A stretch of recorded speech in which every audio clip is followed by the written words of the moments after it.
traiter de deux grandeurs en électricité très importantes, la puissance et l'énergie. Nous allons commencer par la puissance. Et pour l'expliquer, nous allons faire une petite expérience qui va nous mettre en évidence quels sont les paramètres qui vont être importants et qui vont intervenir dans cette puissance. Alors, ce montage est constitué d'un générateur, une résistance variable qui va me permettre de faire varier le courant électrique, d'une lampe, le récepteur, c'est celui que je vais étudier, et de deux appareils de mesure. Ce générateur aussi a une particularité, c'est qu'il est variable. Je vais pouvoir faire changer les différentes tensions que je vais appliquer au circuit. J'allume le système, je m'aperçois que la lampe s'éclaire faiblement, donc la lampe reçoit actuellement une puissance peu importante. Je vais augmenter la tension de la lampe, du générateur, et je m'aperçois que la tension de la lampe évidemment augmente et que son éclairement augmente. Je viens donc d'augmenter la puissance reçue par la lampe. Je peux faire exactement la même chose en jouant sur ma résistance variable. Je ne joue plus sur la tension du générateur, mais si je fais varier le courant électrique, je m'aperçois que quand le courant électrique augmente, la lampe brille de plus en plus, donc elle reçoit une puissance de plus en plus élevée. Cette expérience nous permet de comprendre que la puissance va être liée à ces deux grandeurs fondamentales en électricité, qui sont la tension et l'intensité. La relation mathématique qui va relier ces deux grandeurs s'écrit de façon très simple, P égale U fois I. Alors U pour tension, I pour intensité. Ce qui est très important dans ce style de relation, c'est les unités, on l'a déjà vu ça. Donc il va falloir absolument respecter les unités internationales. La tension devra toujours être en volts. L'intensité devra toujours être en ampères. Et donc ce qu'on vient de calculer, qui est la puissance, va être exprimé dans une nouvelle unité. Donc c'est pour remercier monsieur James Watt qui a travaillé sur tout ça. Donc ça sera le watt. On a donc une relation facile à utiliser. Comme pour les cours précédents, le fait d'avoir une relation à trois grandeurs, je vais pouvoir tirer en fait trois expressions différentes. Imaginons que je connaisse la puissance, je connais la tension, mais je ne connais pas l'intensité.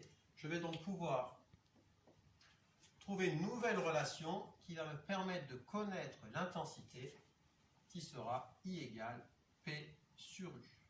Toujours pareil, je ne le réécris pas, mais I doit être en ampères, la tension doit être en volts et la puissance en watts. Dernière situation possible, évidemment, je connais I, je connais P, mais je ne connais pas la tension, donc je ne connais pas U.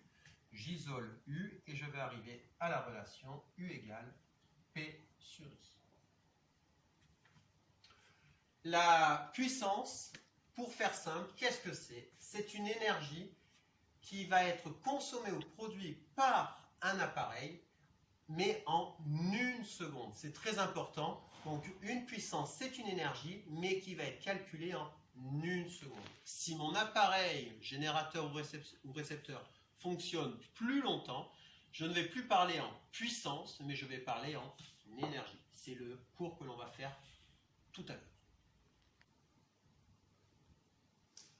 Expliquons maintenant ce qu'est l'énergie en électricité. Pour cela, je vais changer de domaine et parler un petit peu de sport et vous montrer la différence entre deux sports et comprendre justement ce qui nous permettra de comprendre la différence entre puissance et énergie. Imaginons deux sports. L'haltérophilie, je vous rappelle, c'est les gars qui la masse bim et qui lèvent un poids très important mais en un temps très très court. Et un autre sport qui serait le marathon où là, il ne suffit pas de courir très très vite, mais il va falloir courir très longtemps. Dans quel sport j'ai besoin d'une très grande puissance? D'après vous? Dans évidemment l'haltérophilie, c'est-à-dire que je vais devoir libérer beaucoup d'énergie, mais dans un temps très très court. Au contraire, pour le marathon, je vais devoir libérer beaucoup d'énergie, mais sur une durée beaucoup plus longue. Donc ne pas avoir une très très grande puissance. Revenons dans le domaine de l'électricité. Donc l'énergie, qui sera notée grand E, est relié évidemment à la puissance. Et nous avons dit que il y avait aussi un rapport temps. On comprend bien que plus j'arrive à générer une puissance pendant un certain temps, plus mon énergie sera importante. Donc, la grandeur temps interviendra en la multipliant avec la puissance.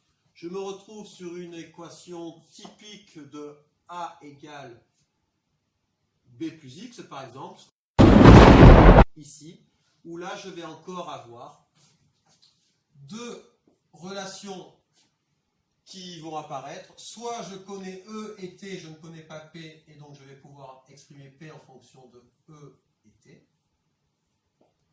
Soit je ne connais pas T, et je vais pouvoir exprimer en fonction de E et de P. Donc on revient toujours sur le même, sur ces mêmes relations. Ce qui est là encore très très important, ça va être les unités. Le P ici évidemment veut dire puissance. La puissance s'exprime toujours en watts. Le T ici, c'est le temps. L'unité officielle du temps en physique, c'est la seconde. Ici nous avons l'énergie.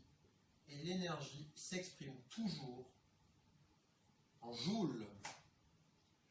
Cependant, il y a un souci, c'est qu'en électricité, évidemment, quand on va regarder la puissance consommée par un appareil, très souvent, ce temps va être bien supérieur à la seconde. Et donc, nous allons avoir des valeurs qui peuvent être très grandes et qui ne seront pas facilement utilisables. Donc, qu'est-ce qui va se passer? En électricité, on va changer l'unité du temps et on aura tendance... Alors évidemment, la relation mathématique est toujours la même, mais on aura tendance en électricité à parler plutôt en heures. Quand je regarde une facture d'électricité, par exemple, qui est établie sur 2 mois, je ne vais pas regarder combien de secondes j'ai allumé la télé, mais combien d'heures j'ai allumé la télé. La puissance, elle, sera toujours en watts ou, parce que ça fait beaucoup quand je regarde toute l'installation électrique, en kilowatts. Et du coup, cette énergie, je ne peux plus l'avoir en joules. Parce que pour avoir des joules, je dois être obligatoirement en watts et en secondes. Donc cette énergie, on n'a pas donné de nouveau nom. Ça sera le kilowatt-heure. Attention, c'est un fois, ce n'est pas un divisé. Ou le watt-heure. Je répète donc la différence fondamentale entre ces deux grandeurs.